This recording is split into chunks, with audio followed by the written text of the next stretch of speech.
Welcome to the Westminster Town Hall Forum, where for 27 years we have offered voices of conscience, key issues in ethical perspective.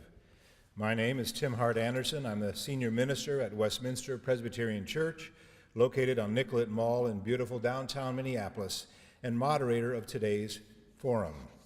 It is my pleasure to welcome the second speaker in our Fall 2007 series. Kerry Kennedy has worked in defense of human rights since 1981, when she investigated abuses by U.S. immigration officials against refugees from El Salvador. She has led more than 40 human rights delegations to 30 different countries, working on such diverse issues as child labor, indigenous land rights, ethnic violence, judicial independence, environmental justice, and women's rights. She serves on the board of directors of the Robert F. Kennedy Memorial, a nonprofit organization committed to challenging social injustice and inspired by the work of her late father. She is chair of the Amnesty International Leadership Council, a board member of the Lawyers Committee for Human Rights, and a member of the Massachusetts and D.C. Bar Associations.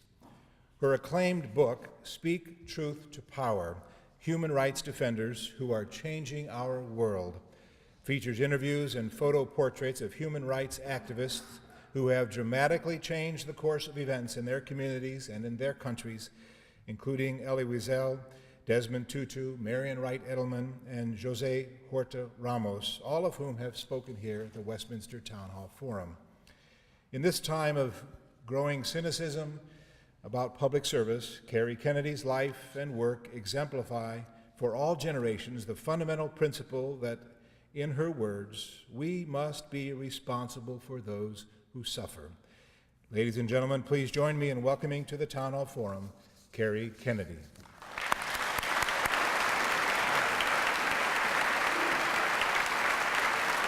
Thank you.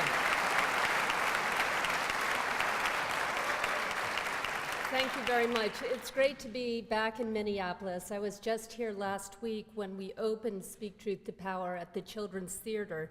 And I have to say, it was so deeply moving for me, not only to open the play, but to do it in partnership with some of the greatest human rights organizations recognized around the world, and they are all based here in Minneapolis. Minnesota Advocates for Human Rights, the Center for Victims of Torture, the American Refugee Committee, and the University of Minnesota Center for Human Rights. We worked with the Bar Association's Continuing Legal Education, St. Kate's, St. Olaf's, the University of Minnesota, and others. So I'm really, really happy to be back, and I feel like this is my second home these days. I started working in human rights in 1981, and I think there's no time in the last 26 years that our work in this field and the lessons we learn from the human rights defenders is more important. The challenges we face can feel daunting. The challenge of addressing the more than 60 million gender-selective abortions in countries such as China and India, where male babies are prized above females. The challenge of stopping the violence in Russia, where 14,000 wives are murdered by their husbands every single year. The challenge in Rwanda, Bosnia, and the Dominican Republic of the Congo, where nearly 2 million women have been raped and mutilated as a tool of warfare, and sons are forced at machete point to rape their own mothers, where the soldiers who perpetrate these unspeakable crimes go free, while the victims are ostracized. The challenge of stopping the genocide in Darfur, where the government of Sudan has financed and armed the Janjaweed militias, resulting in the slaughter of nearly 500,000 people and the displacement of 2.5 million more. The challenge of stopping violence in our own country, where the tragedy of Virginia Tech last year and the Cleveland High School yesterday are only the latest result of nearly unfettered access to armaments in our country. The challenge of stopping the war in Iraq, where without abandoning the people who we now have an obligation to protect. The challenge of creating hope in a world where 10 million people die each year of preventable diseases. the challenge of transforming the lives of the 250 million children around the world who are caught in the hell of child labor, the challenge of building equity in a world where over 1 billion people, most of them women and children, live on less than $1 a day, and the challenge in the wake of September 11th of protecting our national security while refusing to give in to the call to diminish our commitment to our core values. The challenge of closing Guantanamo, stopping rendition, shuttering secret CIA prisons, holding every person who allowed torture in our name at Abu Ghraib and elsewhere responsible for their unspeakable acts, no matter how far up the chain of command it goes.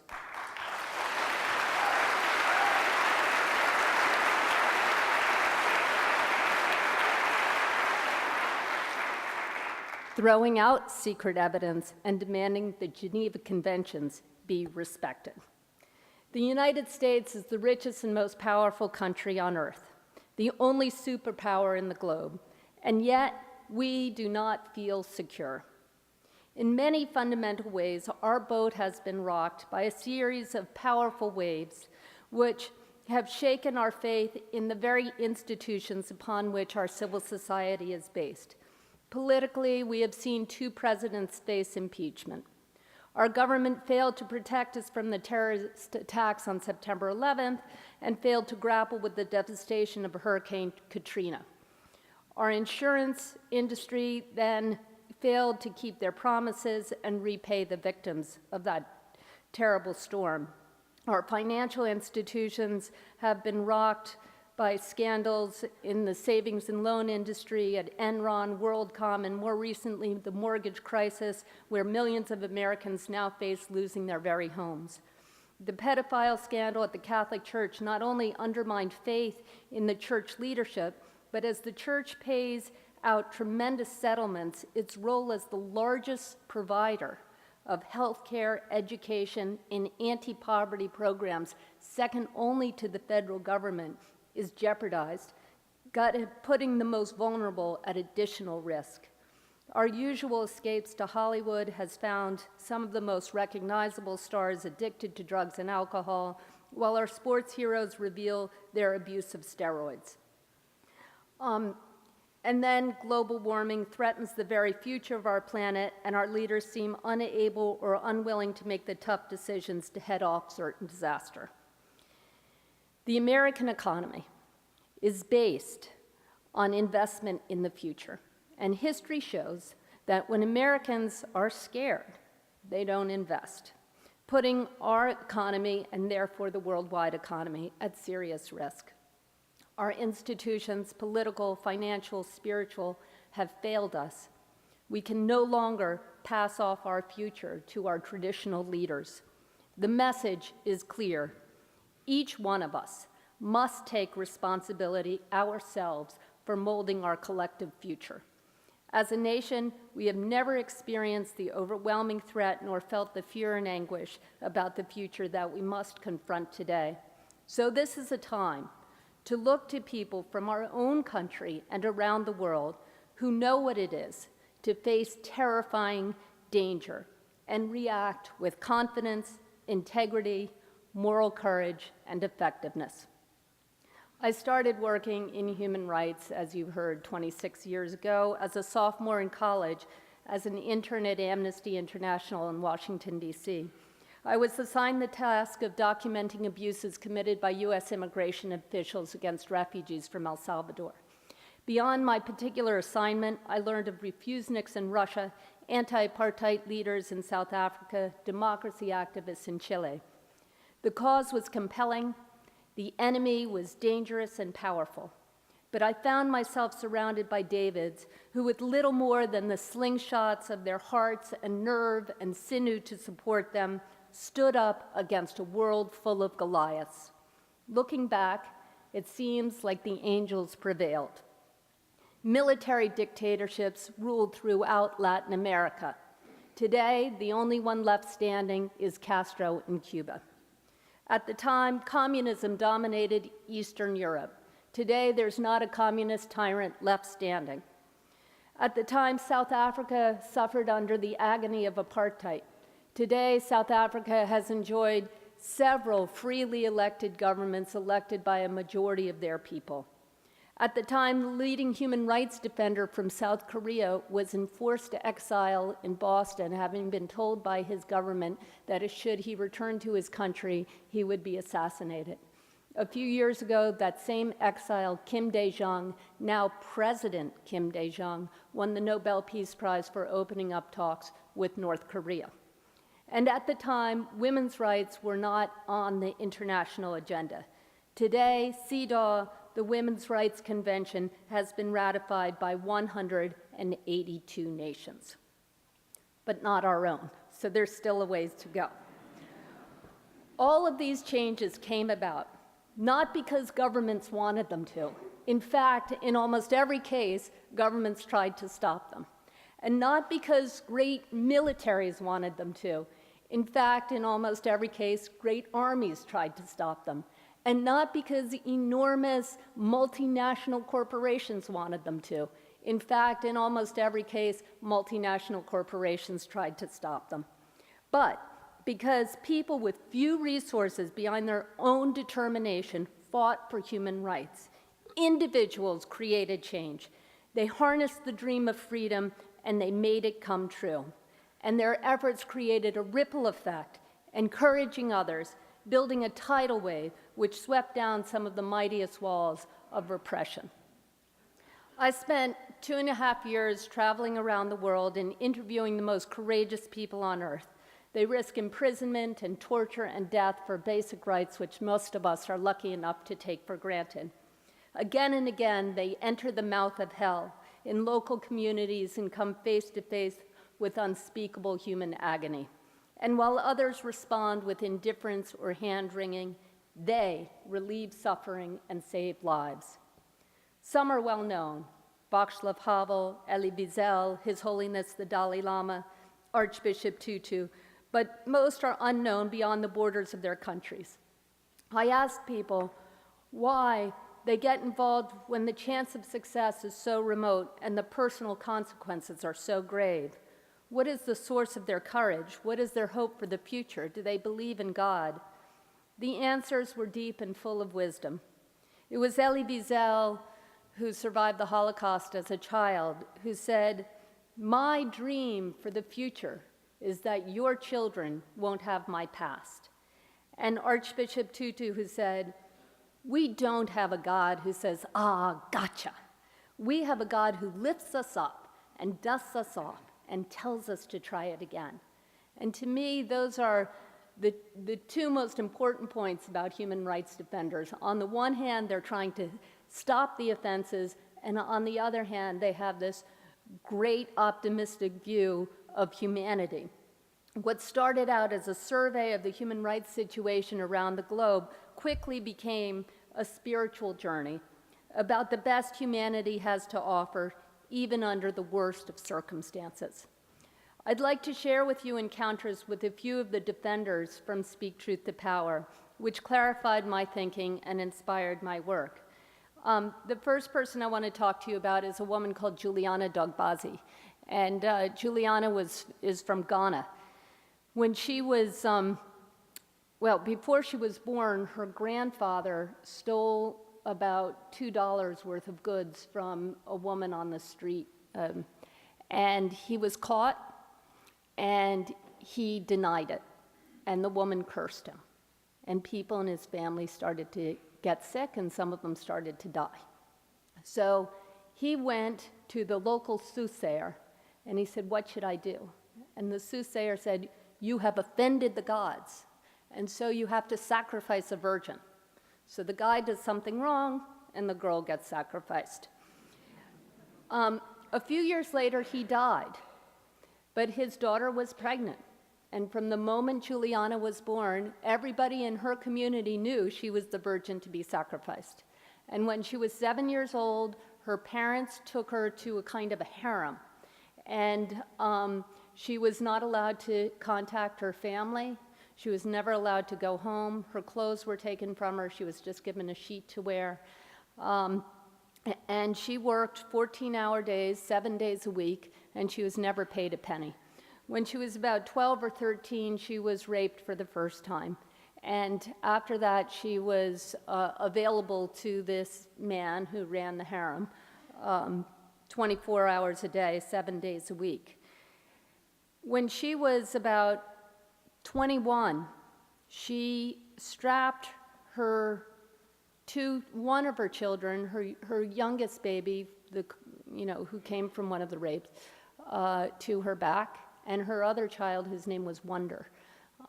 She held his hand, and she walked for miles and miles and miles through the woods and got to the city of Accra, which is the capital of Ghana. And she learned a trade, she learned how to sew, but then she went to every legislature in the capital, and she told her story of what had happened to her again and again and again. She re-entered that torture chamber, and she said, we have to put a stop to that, to this practice. The Trokosi practice is what it was called. And within a year of her emancipation from sexual slavery, she had gotten past the legislature a ban on sexual slavery in Ghana for the first time in the history of that country. And that was in 1999. Now, I tell you that story because I think so often when we think about all of these problems and challenges we face as a country and as a world, we think, there's nothing I can do about it. I am not a senator or a congressman or the president of the United States. I don't even really know how it works there in Washington. There's not much that can be done.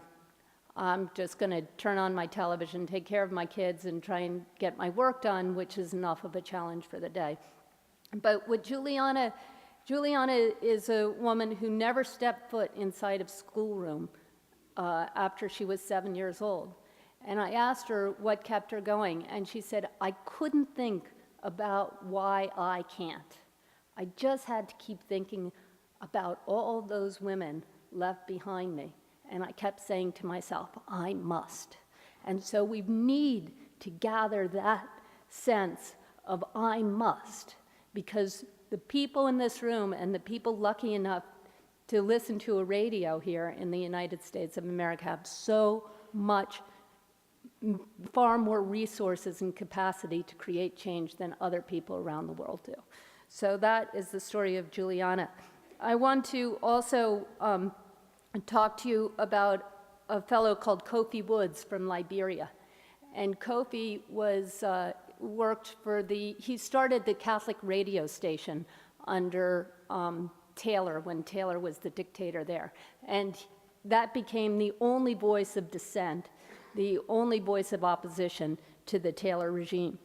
And one day, the Minister of Justice, the actual Minister of Justice, and his 3 thugs came and picked up Kofi off the street, and they brought him to a prison cell, and they tortured him for several days, and then they left him there to rot. And eventually Kofi got out, and there was a change in that country. The UN came in, took over the country for a few years. There was a free election 2 years ago, and Kofi is now the minister of, he's one of the ministers. He's the minister of labor. And the very same justice minister and those very same 3 thugs are now facing trial for war crimes. And where do you think they're keeping them? In the very same cell where they had left Kofi. And so Kofi went to visit them one day, and they looked terrified to see him, as you can imagine. And he said, I've come to see if you've been tortured. And the Minister of Justice said, not yet. And Kofi said, well, I'm here to assure you, you will not be tortured. Now, there was not a lawyer in Liberia who was willing to defend them because they had done such terrible atrocities to the people there. And Kofi Woods stood up and said, I will be their defense attorney. For that, he was ostracized by his community. His own mother said to him, "I just don't understand how you could take their side." And Kofi's response was, "We're trying to build a new country, and we want to build a country that has a fair system of justice. And if these people can get a fair trial, then anyone can get a fair trial, and I'm here to defend our system of justice." Now, I understand that you had Marian Wright Edelman here a couple of years ago, and I would just want to tell you a little story about her because she is such a hero to me. She was the first woman and the first African American to pass the bar in Mississippi, and she did that in the 1960s in order to defend civil rights activists. And she said, "You know, I was blessed at a young age to find a cause that was so important to me. It was worth risking my life for. It was worth dying for. And that has made every day worth living." And she told this story. She said, "You know, courage is not about a lack of fear. Courage is just hanging in there when you're scared to death." She said, "One thing I remember about working with Dr. Martin Luther King is how scared he looked. I remember him saying how terrified he was of the police dogs in the back of the car when he was being taken out to rural Georgia after he had been arrested. And he used to say, 'You can be scared, but you shouldn't let it paralyze you. You don't have to see the whole stairway to take the first step. If you can't run, walk. If you can't walk, crawl. If you can't crawl, just keep moving. Just keep moving. Speak truth to power." And then the last story I want to tell you is about a fellow called Koigi Wawamwere, and I get a point just for pronouncing that name. And Koigi holds the record at Amnesty International for having the highest number of urgent actions of any person on earth. An urgent action is something that goes out to the whole world if a prisoner gets picked up and they are afraid he's going to be tortured. And Koigi did this, you know, every other week for several years, so he holds the record on that. And one time he was in prison for criticizing the regime of Daniel Arap Moi in Kenya, and they put him on death row. And he said at the time he was on death row for criticizing Moi, that Ken Saro-Wiwa, the Nobel Prize laureate, was also on death row in Nigeria for criticizing his government. And he said that Ken Saro-Wiwa was executed. And when he was executed, there was started with a small group of people writing letters and sending emails in the United States. And that started a groundswell around the world, put pressure on politicians around the world. Eventually, President Clinton became involved in this, and there was worldwide condemnation of the government of Nigeria for executing Ken Saro-Wiwa. And Koigi said because he was executed there, and there was such condemnation of the government of Nigeria, it made it politically impossible for Moi to execute me in Kenya. And he said, you know, as Americans, your country is so powerful that we and the rest of the world believe you know what's going on in our countries because you have so much influence over what goes on in our countries. So when there's a human rights violation and you don't say anything, we assume that you're endorsing it because your government is so involved in what our countries are doing. But when you speak up, it sends a ripple effect. And you can save lives in places that you've never heard of and of people whose names you can't even pronounce.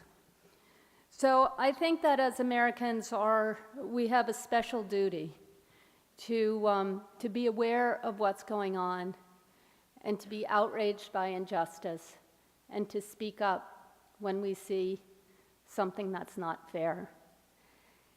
These heroes are just like many of us. They wake up in the morning, they go to school, they kiss their kids, they forge ahead as students or teachers or lawyers or journalists or members of religious orders, all trying in their own ways to do what is right and decent, and sometimes to enlighten other people about their rights and responsibilities, about the world they live in, and about their capacity to create a different world.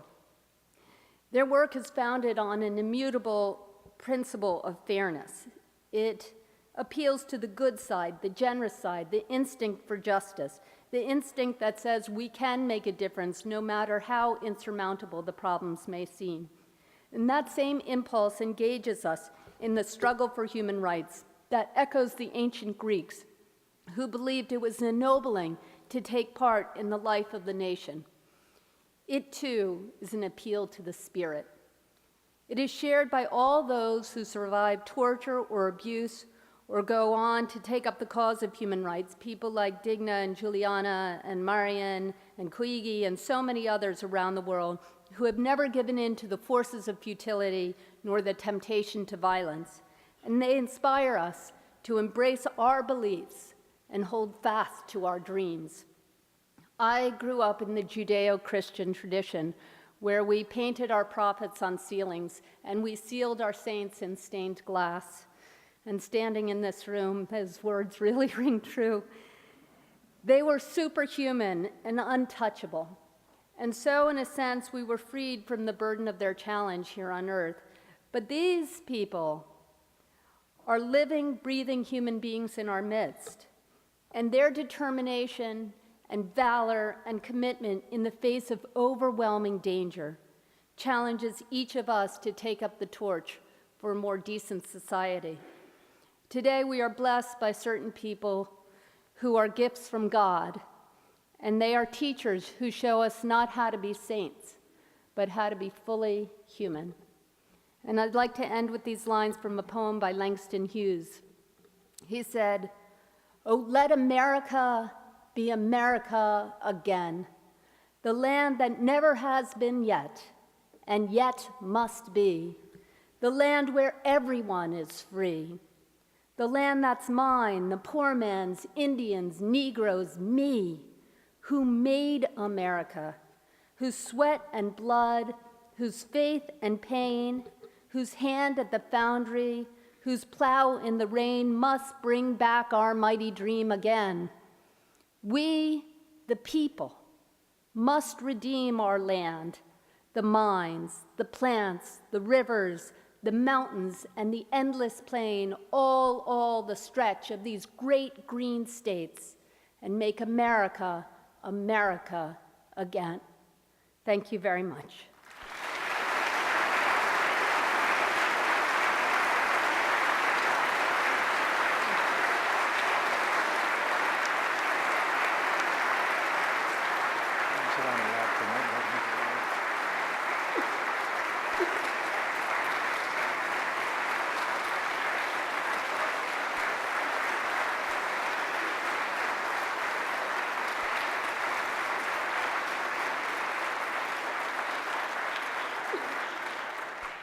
Thank you, Kerry Kennedy.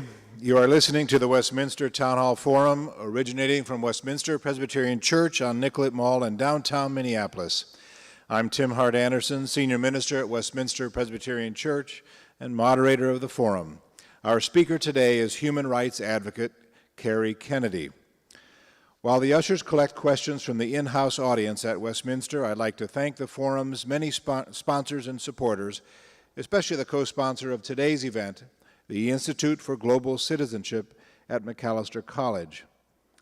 We invite you to join us for the next Town Hall Forum on Thursday, October 25th, when our guest will be Gregory Boyle, whose work with gang-involved youth in East Los Angeles has transformed lives and earned national recognition.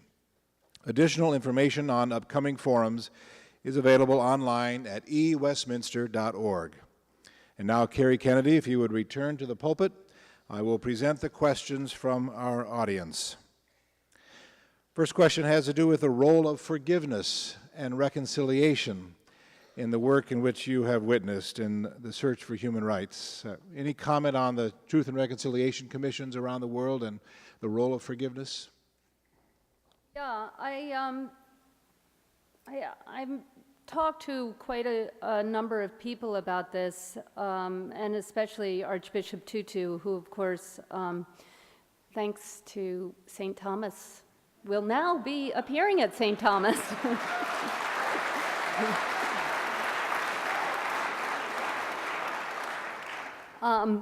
The challenge of Truth and Reconciliation Commissions around the world is that, of course, they're usually in countries in transition.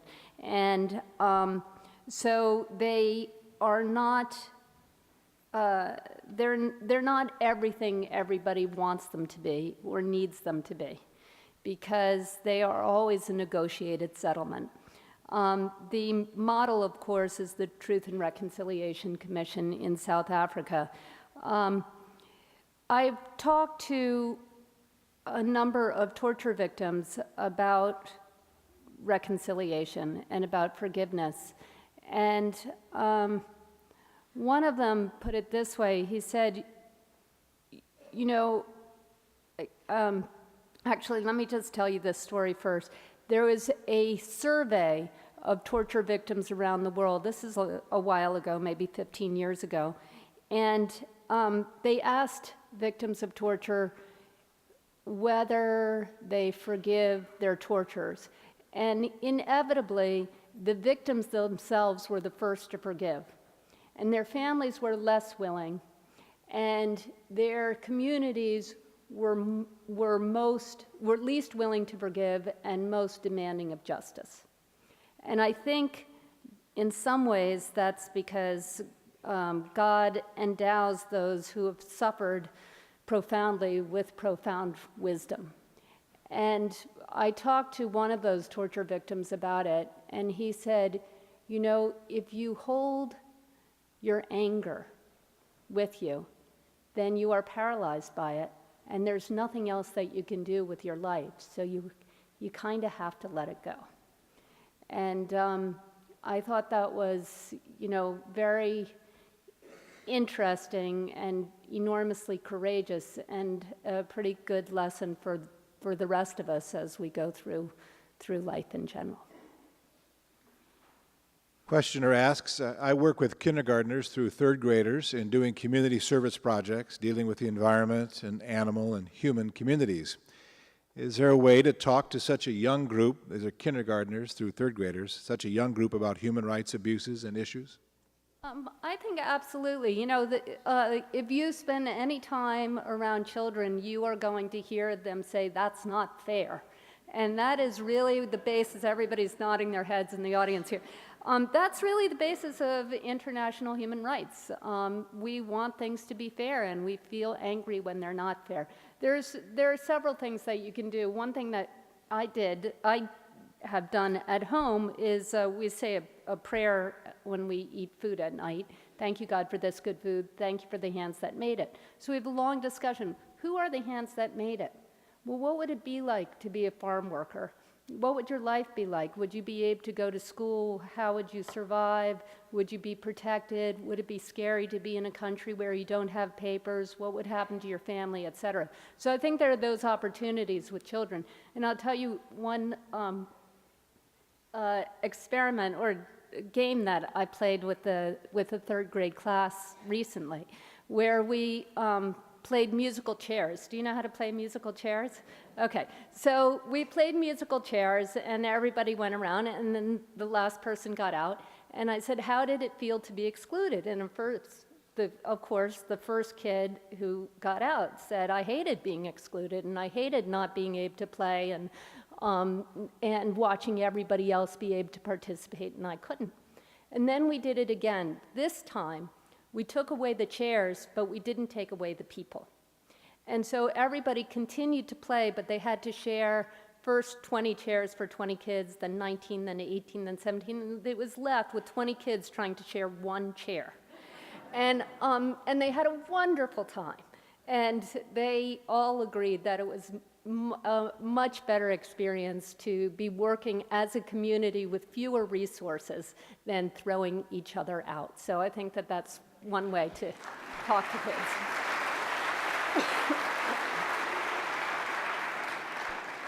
One of our listeners asked us to stop softball questions, so here we go.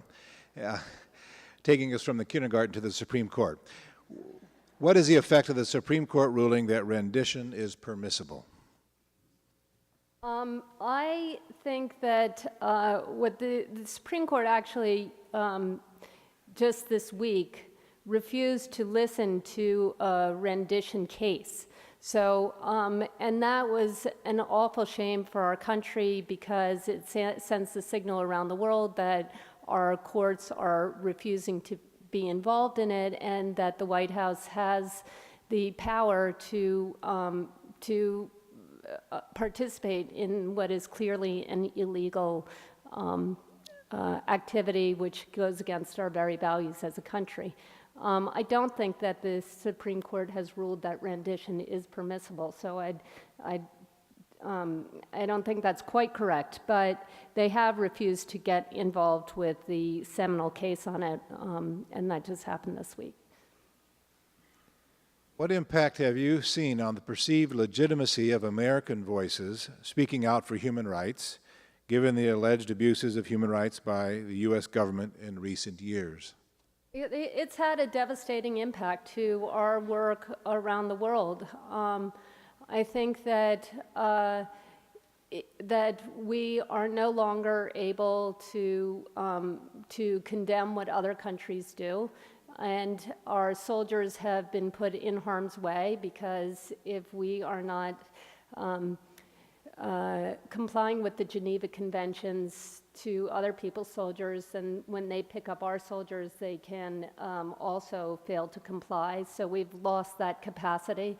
And just in general around the world, you know, people say that the United States is the most powerful country because of our great economy or because our extraordinary military. But the truth is, our strongest asset is our values and the love that people have for this country because of its values of freedom and the integrity of the individual. And that's what so many of our fathers and grandfathers and others fought for in World War I, World War II, in Korea, et cetera. So I think that we have, it's had a devastating impact. And by contrast, I have a friend who has just returned from Burma, and it's one of the few countries in the world now where you can go as an American and be lauded in the streets because you're an American. And why is that? Because our country has been consistently on the side of democracy and against the tyrants in that country. And that's what we ought to be doing everywhere in the world.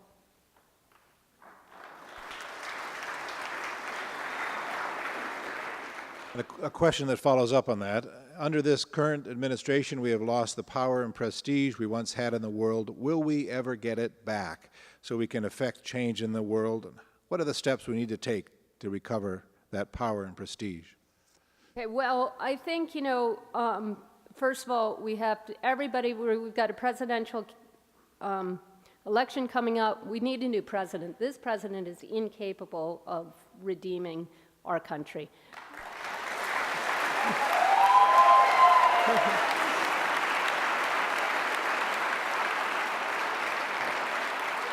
So, and I just want to say, you know, of course I am a Democrat with that big last name I have, but I've been working in human rights for a quarter century, and we've worked with Republican administrations, Democratic administrations on both sides of the aisle, and it's just simply this administration in particular is impossible on these issues of human rights and civil liberties. So I think that that's a real problem. I think that there are ways that the United States can create real change around the world. Number one, by siding with the people in different countries instead of with the dictators, and by doing, you know, there's simple things that we could be associated with. For instance, now, in Lebanon 2 years ago, the bombs that were dropped were called USA bombs because they all came from the United States. You know, we sold them to Israel, and they were all being bombed. So that's what they were called. As opposed to 25 years ago, 30 years ago, when they were handing out milk to school students in Morocco because there wasn't enough money to buy milk there. It was called USA milk. It was actually called Kennedy milk, but it was, be technical about it, but it was, you know, it was associated with our country. And that's what we need. We should be associated with aid, with fighting disease, with stopping tuberculosis and AIDS and malaria, and not with supplying bombs that are going to be dropped on people and other types of armaments. What do you think of the statement, there can be no peace among nations until there is peace among religions? I don't really buy that, to tell you the truth. I think that religion plays a strong role, and that religious leaders and lay people can make an enormous difference by one-to-one contact with people in other countries. And I think that there's been enormous good done from those programs, as we saw in Northern Ireland, and as is happening now to a limited extent in the Middle East between Israel and Palestine. But I think what people want all over the world are the same things, are basic, you know, there are a few basic things that they want. They want to have security in their homes. They want to make sure that they have a job that pays a living wage so that they can feed their children. They want to make sure their children are going to have a good education, and that their kids will have a better lives than they do. That's basically what people want. And so if you can supply those or get to a state where that's happening, then the particular government they're under is not quite as important, and that's what we ought to be working on. We ought to be working on basic human rights. As you know, we have a number of high school students in the audience today. One of them asks, what's your take on the Jena 6 case? Those are the young African-American students, the high school students. Right. Oh, God, was that awful?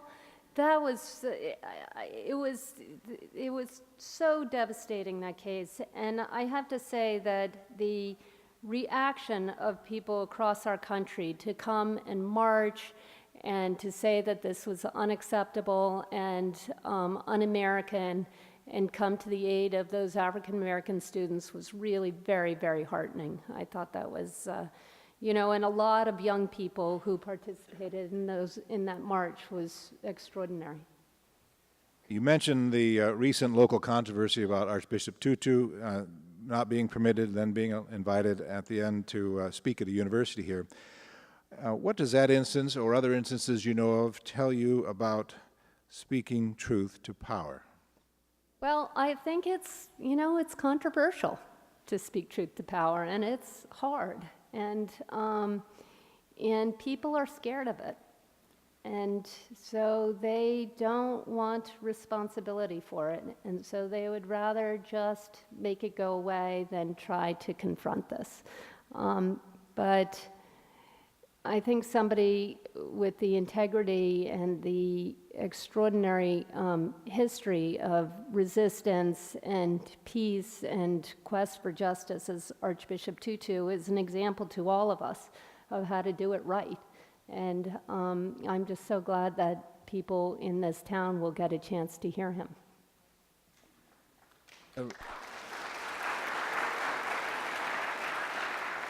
There are a number of questions about how you found those whom you interviewed in your book. Can you describe that process? And Sure. Some of them obviously were famous. I had been working in human rights when I started doing researching Speak Truth to Power. I'd been working in human rights for about 15 years, so I knew a lot of the human rights defenders personally. I was looking for people, I wanted a diversity of men and women. I wanted a geographical diversity, and I wanted a diversity of subject